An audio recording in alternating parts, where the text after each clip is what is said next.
గోమాత పాలిస్తుంది, దానికి సరైన మేత సరైన విశ్రాంతి ఇస్తే సరైన పాలిస్తుంది, అవునా కదా?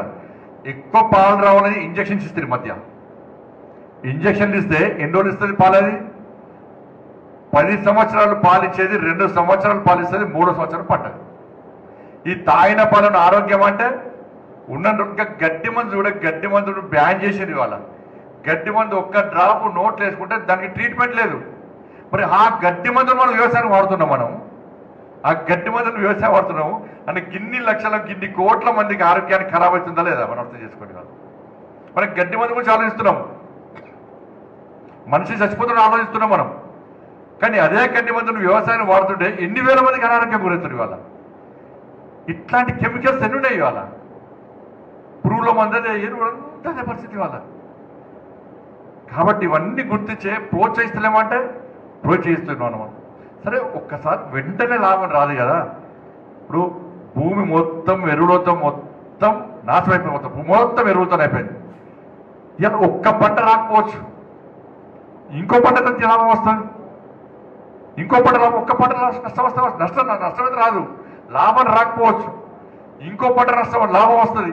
ఇక రాను దిగుబడి పెరుగుతూ ఉంటుంది, మన ఆదాయం పెరుగుతూ ఉంటుంది. ఇప్పుడు వారు చెప్పిర్రు దిగుబడి విషయంలో నివారణ చెప్పిర్రు, రేటు విషయంలో నివారణ చెప్పారు. ఇప్పటి కూడా మనం మారకుంటే ఇట్లా రోగాలు తెచ్చుకుంటే ఉన్న పైసలు మీరు 20,000 సంపాదించారా, ₹1,00,000 సంపాదించారా, హాస్పిటల్ అవుతారు 1,00,000 2 లక్షలు అప్పు తీసుకొచ్చి ఉన్న బంగారం ఉన్న ఆ వ్యవసాయ జాగానే అమ్మి కుదబెట్టి మళ్ళీ రోగాలకు పెట్టబడితే మనం రోగాలకు పెట్టబడి డాక్టర్ ఏమంటుంటే పోతే సింపుల్ చెప్తున్నారు డాక్టర్లు అందరూ కూడా ఏమన్నా సార్ తిండిలో ఏమన్నా సార్ అంత కెమికల్సే కదా సార్ అంటున్నారు, తిండిలో కెమికల్సే కదా సార్ అంటుంటే సింపుల్గా చెప్తున్నారు వాళ్ళు. సార్ ఫ్రూట్స్ ఇవ్వడం సార్, ఫ్రూట్స్ ఇవ్వడం సార్ అంత కెమికల్ హైబ్రిడ్ కదా అంటున్నారు. మీద వచ్చే మ్యాంగో ఎంత మంచి అందంగా ఉంటుంది మ్యాంగో. నేనేమైతే హైదరాబాద్లో హైబ్రిడ్ మ్యాంగో తింటే 2 అమ్మాయిలు చచ్చిపోయారు, 17 ఏళ్ళ అమ్మాయి 9 ఏళ్ళ అమ్మాయి చచ్చిపోయారు. నిన్న మామిడికాయ తింటే చచ్చిపోయారు, నిన్న మామిడికాయ తింటే. అంటే ఇవాళ దేశంలో మామిడికాయ తినడానికి కూడా భయపడే పరిస్థితి వచ్చింది. అంతేందుకన్నా నేనే ఉదాహరణ. నేను మొన్న హైదరాబాద్లో మిల్క్ దాగి 3 రోజులు బెడ్ మీద పడినా. నేను బెడ్ మీద పడినా 3 రోజులు నేనే. నాకు 20 సంవత్సరాలు జ్వరం లేదు, నాకు నరేంద్ర మోడీ స్ఫూర్తి. నేను అనుకున్నా మోడీ గారు స్ఫూర్తి నాకు కూడా జ్వరం రాదని చెప్పి అమ్మవారు భక్తుని అని చెప్పి మొత్తం ఆరాంస తిరిగిన.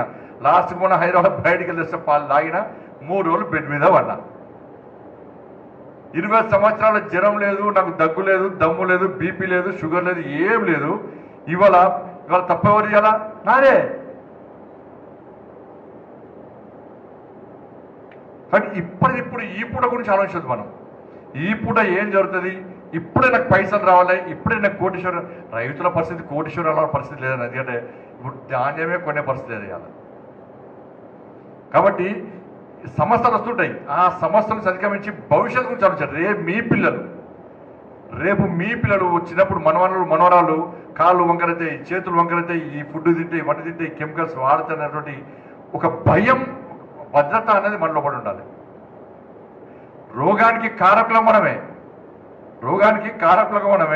రోగానికి నివారకులు కూడా మనమే.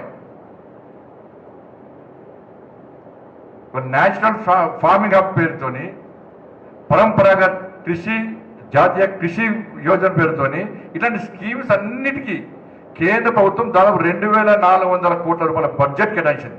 2,400 కోట్ల రూపాయల బడ్జెట్ కేటాయించింది. 1 కోటి మందిని టార్గెట్ చేసుకొని దాదాపు 38,000 క్లస్టర్లు దేశంలో ఏర్పాటు చేసి, 30,000 క్లస్టర్లు ఏర్పాటు చేసి వాళ్ళు ఇప్పటికే 30 లక్షల మంది రైతులకు శిక్షణ ఇచ్చి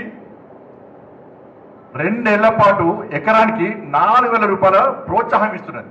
ఏది ఈ ప్రకృతి వ్యవసాయానికి 4,000 రూపాయల ప్రోత్సాహం ఇస్తున్నది వాళ్ళ కేంద్ర ప్రభుత్వం.